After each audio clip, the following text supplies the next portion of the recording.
Предлагаем вашему вниманию брифинг оперативного штаба по эпидобстановке в Якутии. Актуальную информацию о ситуации с коронавирусом на 8 августа узнаем прямо сейчас. Ольга Валерьевна, какова оперативная ситуация на сегодня в республике? Добрый день, уважаемые жители Республики Саха-Якутия. Санитарно-эпидемиологическая ситуация на территории Якутии остается напряженной. За сутки на 8 августа выявлено 57 новых случаев новой коронавирусной инфекции, в том числе в городе Якутске 44 случая.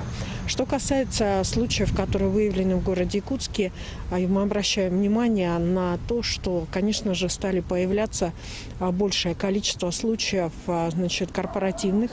И сегодня необходимо все-таки усилить, непосредственно саму дисциплину в наших учреждениях, и поэтому дальше продолжать работу, направленную на определенного рода позиции того, что часть работников должна работать на удаленном режиме, а тем, кто работает на неудаленном режиме, должны соблюдаться все санитарные правила. Да, к сожалению, нам приходится немного менять формат нашей жизни после рабочего времени, но непосредственно, цифры сегодня по городу Якутску сегодня показывают о том, что необходимо меры принимать. А, к сожалению, у нас увеличилось количество случаев на Хангаласском улусе, 4 случая. И я уже обращала внимание, что эти случаи, они в своем роде связаны уже с острыми респираторными заболеваниями. Также по 2 случая у нас зарегистрировано в Сунтарском улусе. В настоящий момент имеет, в общем-то, достаточно такой серьезный семейная вспышка, которая сегодня и лечится как врачами Сунтары, так и города Якутска. Соответственно, медицинская помощь оказана. По 1 случаю зарегистрировано в Верхоянском, Вилюйском, Алекминском, Татинском, Нерюнгринском и Устьянском районах. За прошедшие сутки зарегистрировано 2 летальных случая. Мы также продолжаем оказывать тестирование населения, и проведено тестов 2500 тестов в целом по территории Республики Саха-Якутия. Я в эти дни находилась непосредственно на юге республики, проводила совместные оперативные штабы республиканских и районных штабов алданских и нерюнгринских. На что бы хотела обратить внимание на 2 базовые позиции. Сегодня для нас, для всех, именно является серьезным вопросом приезд и возвращение наших земляков с отпуска.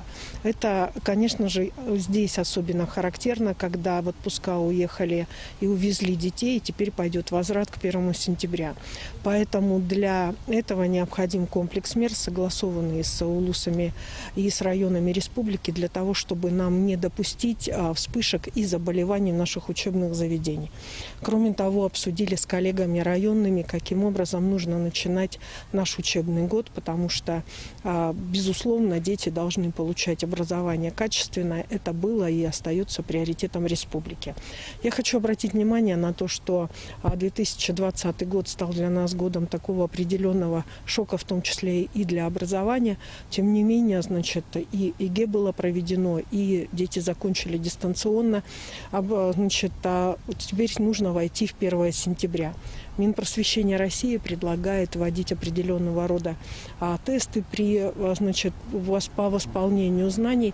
Ну а мы со своей стороны, прежде всего, конечно, хотим проводить профилактические осмотры, диспансеризацию и вакцинацию детей, которые приехали, для того, чтобы все-таки дети у нас были здоровыми при непосредственно в учебном процессе. Ну и вообще, чтобы дети были здоровы. И последний момент, на который я здесь хотела бы обратить особое внимание, это подготовка медицинских кадров. Та ситуация, которая нас беспокоила по Нерюнгринскому улусу, она прежде всего связана с недостаточностью кадрового потенциала. Поэтому я провела ряд рабочих встреч с руководителями и медицинских учреждений, и, соответственно, учреждений, готовящих медицинские кадры. Сегодня нужно сказать, что по Алданскому медицинскому колледжу принято решение совместной подготовки специалистов, медиков для Арктики. Заключено соглашение, по которому непосредственно в Алданском медучилище впервые будут обучаться централизованно по заказу 12, будет подготовка осуществлена 12 медиков для арктической группы УРУСов для Нижней Колымы. И кроме того, открываются новые отделения как в Нерюнгринском, так и в Алданских медицинских колледжах. И сегодня мы решаем вопрос по восполнению участкового звена как в Алдане, так и непосредственно в Нерюнгре.